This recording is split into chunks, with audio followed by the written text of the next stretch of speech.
Hi, St. Stevens. I'm here with chapter 19 of Gangsta Granny, a small, explosive device.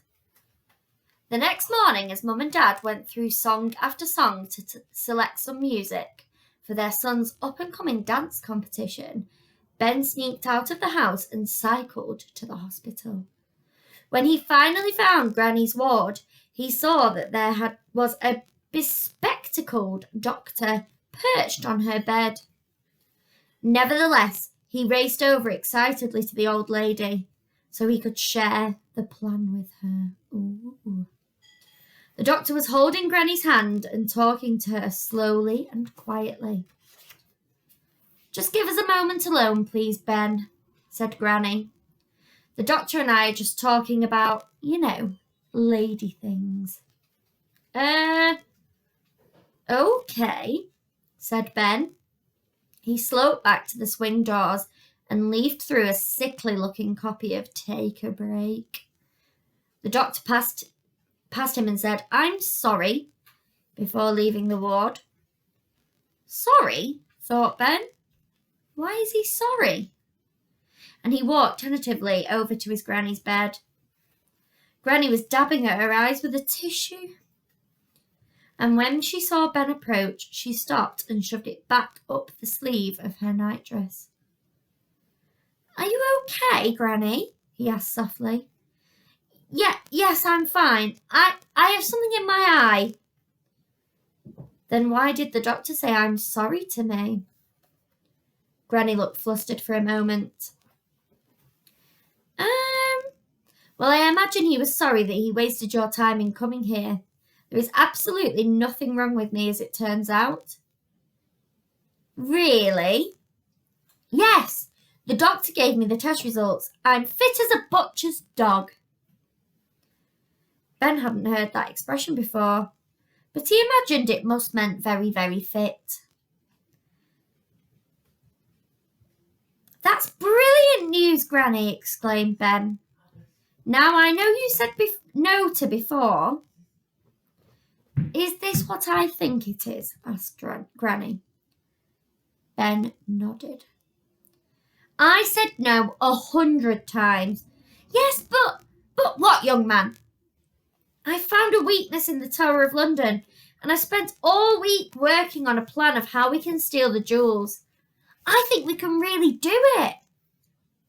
To his surprise, Granny looked intrigued. "Pull the curtains and keep your voice down," hissed the old lady, flicking the switch on her hearing aid to full power. Ben quickly pulled the curtains around Granny's bed and sat down next to her. "So, at the stroke of midnight, we swim across the Thames in scuba diving gear and locate the ancient sewage pipe. Here," said Ben, showing her the detailed diagram in the back of a Plumbing Weekly issue. "We have to swim up a sewage pipe? At my age? Don't be daft, boy." "Shush, keep your voice down," said Ben. "Sorry," whispered Granny. "And it's not daft, it's brilliant. The pipe is just wide enough. Look here." Granny lifted herself up from her pillows and moved closely towards the page in Plumbing Weekly. She studied the diagram. It did indeed look wide. Oh, there you go, guys. "Now, if we swim up the pipe, we can get inside the tower undetected," continued Ben. "Everywhere else around the perimeter of the building, there are armed security guards and security cameras and laser sensors. Take any other route in and we wouldn't stand a chance." Yes. But how the blazes do we do a jewel heist if we don't know where the jewels are kept?" she whispered. "The sewage pipes ends here in the privy." "I beg your pardon?" "The privy. It's an old word for toilet." "Oh, yes, so it is." "From the privy, it's a short run, walk, across the courtyard to the jewel house. At night, the door to the house of is of course locked. Well, double locked. Probably triple locked. Granny didn't seem convinced. Well, Ben, I'm not sure we can do this. Ben decided he was just going to have to convince her. The door is solid steel, so we'll drill out the lock that opens it. But the crowns and the sceptres and all that gubbins must be kept under bulletproof glass, Ben, said Granny. Yes, but the glass isn't bomb-proof. We'll set off a small explosive device to shatter the glass. An explosive device? Sputtered Granny. Where on earth are we going to get that from? Well, I swiped a few chemicals from science class, replied Ben with a smirk. I'm pretty sure I can create an explosion big enough to get through the glass. But the guards will hear the explosion, Ben. No, I'm sorry. That's never going to work, exclaimed Granny as quietly as she could. Well, I thought of that, said Ben, momentarily delighted with his own ingenuity. You need to board a train to London earlier that day, posing as a sweet old lady. I am a sweet old lady, protested Granny. You know what I mean, continued Ben with a smile. From the station, you take the number 78 bus all the way to the Tower of London. Then you give the Beefeater guard some chocolate cake with something in it to make them sleep. I could use my special herbal sleeping tonic, said Granny. Yeah, fantastic, said Ben. So the guards eat the chocolate cake, and by night time they are fast asleep. Chocolate cake? Protested Granny. Surely the guards would prefer some of my delicious homemade cabbage cake. This is Granny's recipe for cabbage cake. Take 6 large, mouldy cabbages. Ugh. Mash up the cabbages with your potato masher. Put the cabbage mush, into a baking tray. Bake in the oven until your whole house smells of cabbage. Wait a month for the cake to go stale. Slice and serve. Sick bucket optional. I don't think it'd be that optional, do you? Ben squirmed. He didn't want to upset Granny, but there was no way anyone would eat a piece of Granny's cabbage cake unless they were intimately related.